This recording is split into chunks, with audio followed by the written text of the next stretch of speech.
Nigeria's Naira has reversed recent gains and it may yet come under more pressure as more forex commitments fall due.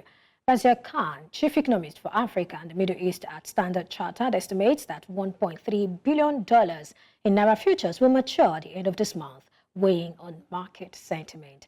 The Naira is now the world's worst performing currency in the last month. Nigeria's local currency has slipped to 1,466 Naira 31 kobo to the dollar, its weakest level since March 20, hurt by the local supply of the U.S. currency. Oladipo Ajayi, head of fixed income and forex, Chapel Hill Denham, joins me now for this conversation. Thank you for joining me today. If you can hear me, thank you for joining me today, Mr. Ajayi. Yeah, I can hear you clearly. Thank you very much for having me on this body.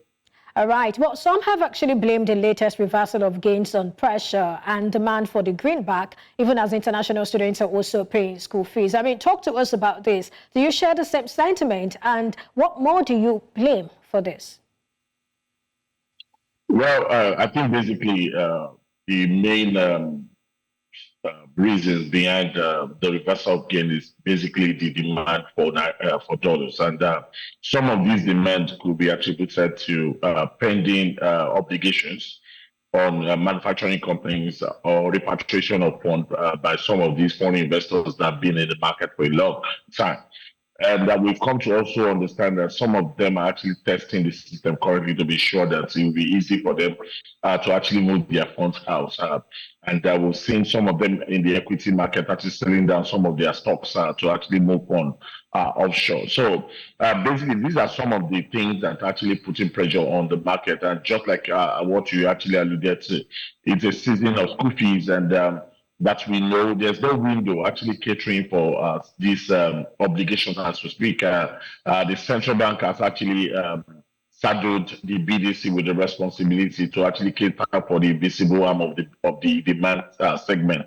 But what we've come to understand is that the allocations to them is too small to actually cater for some of these big obligations that is actually maturing at this particular point in time. So we, as expected, and that's exactly what's actually putting pressure on Naira as we speak currently.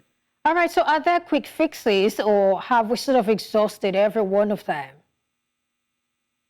Well, as we speak currently, I think what we should have done is that maybe we should have been more proactive around these things. Of course, we applaud the central bank around the fact actually creating a window through the BDC by selling $10,000 to each BDC, or maybe every other week. But when you sum up all these amounts actually allocated to BDC orders, I've come to tell you that it's not even up to $70 million the whole while that they have been selling to BDC.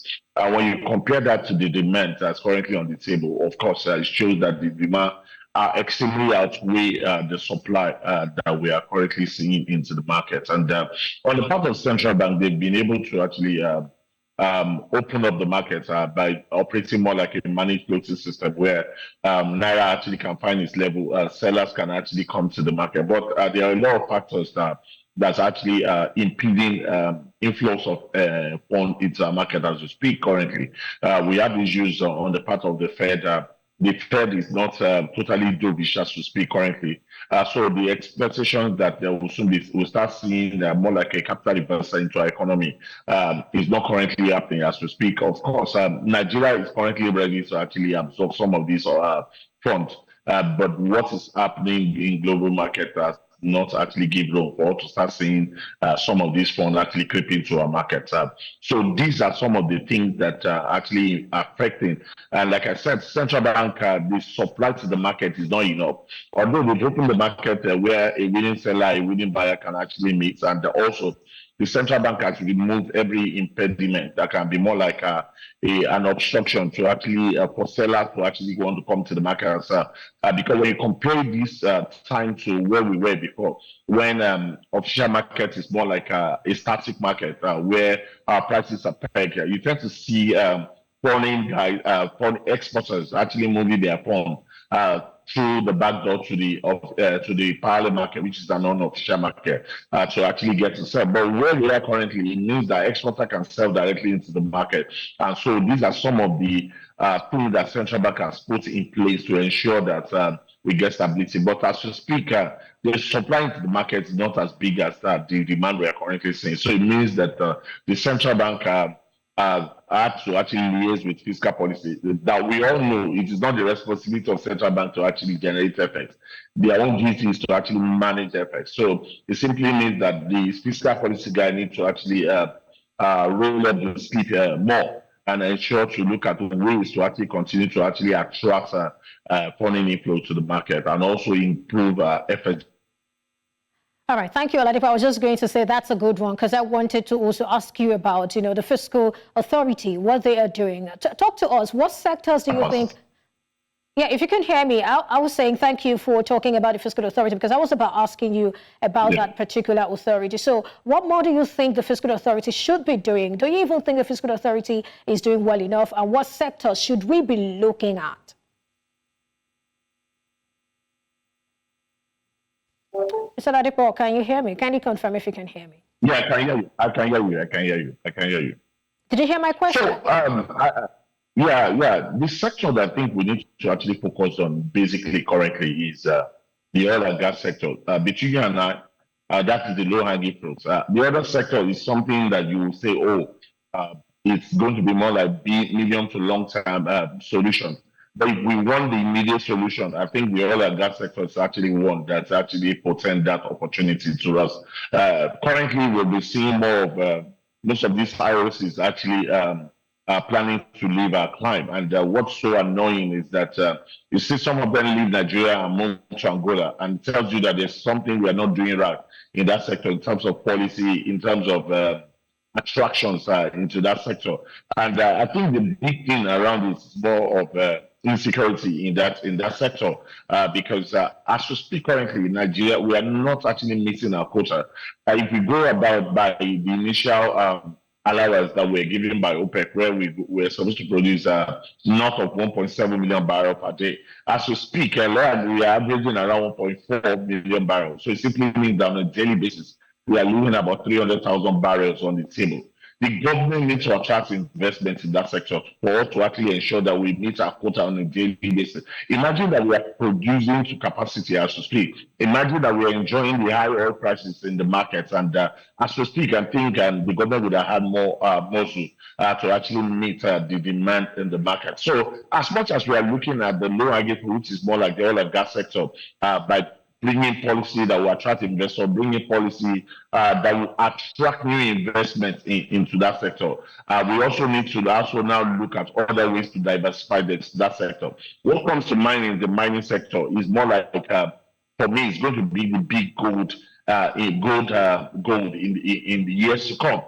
Because that sector portends a lot of opportunity to Nigeria as a country. So we need to actually find a way to start putting in policy that will actually attract investors into that sector. And we also need to actually find a way to start bringing in partners to actually partner with Nigeria as a country in that regard to actually ensure that we actually develop that sector aggressively. And also another thing also is the agricultural sector. I think we have a lot of opportunity in that sector as well.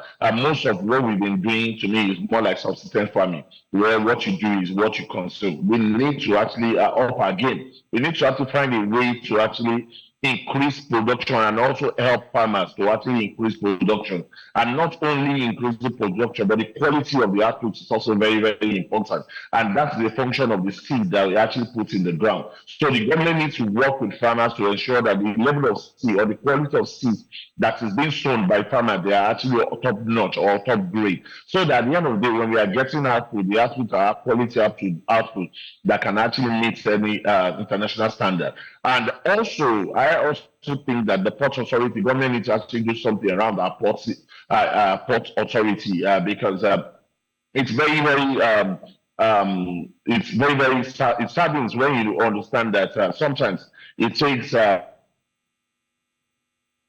months for you to actually get your container to actually to the port and get the container to leave the port. Imagine what you have in your container. There are more of that perishable goods. It means that within a matter of days or weeks, by the time you get to destination, it will be of lesser quality than what you actually expect. So we need the government to work around the clock around this sector to ensure that we actually diversify the economy from looking at oil as the main source of FX revenue and start looking at other sectors that can actually bring that level of FX revenue into our economy.